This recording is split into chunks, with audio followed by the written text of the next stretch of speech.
తెలంగాణలో అక్రమ కట్టడాలపై హైడ్రా కొరడా విసురుతోంది.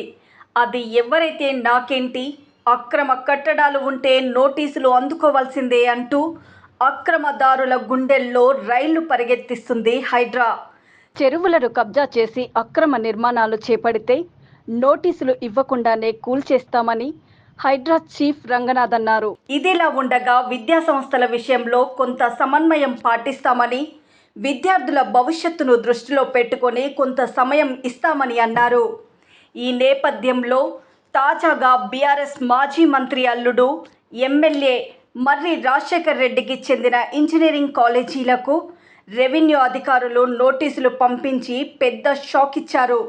దుండిగల్లోని MLR IT Institute of Aeronautical Engineering కళాశాలకు అధికారులు నోటీసులు అందజేశారు.